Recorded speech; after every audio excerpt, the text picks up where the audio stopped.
Rise in foreign nationals trying to enter through the U.S. on the southern border. El Paso Chief Gloria Chavez tweeting, "Border security is national security. Border agents in the El Paso sector have arrested 45 nationalities to date. Great job. Agents intercepting 5 migrants from Turkey entering illegally." Now, agents have been exhausted, basically seeing people from Mexico, South America, Central America, now from Eastern Europe, Africa, and elsewhere, joining this constant flow. Let's bring in Florida Congresswoman Cammack, the member of the House Homeland Security and Agriculture Economic Disparity Committees. Kat, I want to show you some statistics here that we have up from 2021. When President Trump left office, there were about 78,000 apprehensions a month. As you can see now, under President Biden, it rose to 209,000, setting new monthly records. So the question is, you guys on the GOP have been browbeating the White House for basically a year now. It's almost like you're talking to the 3 blind mice. They don't want to see it, don't want to hear it, don't want to talk about it. What are you willing to do, rather, to get some kind of plan to solve the problem at the southern border? Congresswoman? Well, Happy New Year, first of all. And you're right. I mean, this is the Where's Waldo administration. No one can be found. No one wants to take responsibility. You have a border czar in VP Harris, who has done close to nothing to stem the flow. You've got Secretary Mayorkas, who I personally have questioned 3 times in congressional hearings, who has said that he thinks they're doing a marvelous job, that the border is secure. Of course, the data that you just showed, again, points to the fact that, no, the border is not secure. And you cannot have a secure nation unless you have secure borders. And if you don't have secure borders, you're not a safe, sovereign nation. And so what we have here is a crisis. It's a border crisis, as we've all seen throughout the year. And what this administration has done is turn every town in America into a border town. Now, with regard to the GOP, we have long had a plan to secure the border, and we have tried multiple times, all of which Nancy Pelosi has stopped and killed on the House floor.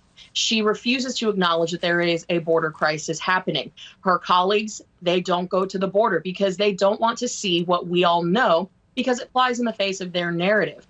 Now, when we take the House, and by we I mean the GOP and Republicans, when we take the House back in November, we will have a plan ready to go come January when the 118th Congress starts. And I think that's important because we have all said that that is necessary in order to win in the midterms. Okay, but they right now have the House, the Senate, the White House, and even if you win the House, do you have any leverage? And secondly, what is your game plan? Meaning, what are you going to do? Because if you can't get it by the president, he doesn't want to do it, you're not going to get anywhere. Well, and that's the thing. You know, we know we're going to be taking the House. We think there's great opportunities to take the Senate as well. Having that balance restored in Washington is critical. That's ultimately what I think Americans want. So we can put forward the legislation that, one, restarts the process to securing the border by continuing the construction of the wall, which that money had already been appropriated. May I ask you, do you have any leverage? Is there anything you're willing to give up to get what you're talking about? Well, I think at the end of the day, when you take an oath to the United States Constitution, you have to uphold the laws on the books, and border security is national security.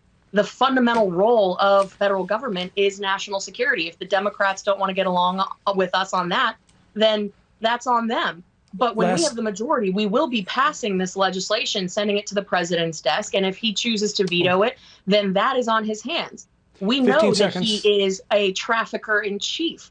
He is completing the trafficking cycle for these cartels. Okay, the only problem is, right, so you can get a $20 job almost anywhere. We're bringing in immigrants from all around the world. It's very hard for you to turn off that jobs magnet when people are offered a job and they're coming from, whether it be East Africa or South America. You can't fight that. Well, and that's the thing, is we have been encouraging folks, this administration has been encouraging folks to come here illegally because it's being rewarded. When you have $90 billion just this year alone being authorized to go to increase SNAP food programs where you don't have to show any proof of citizenship, any proof of legal status, it's just a free-for-all.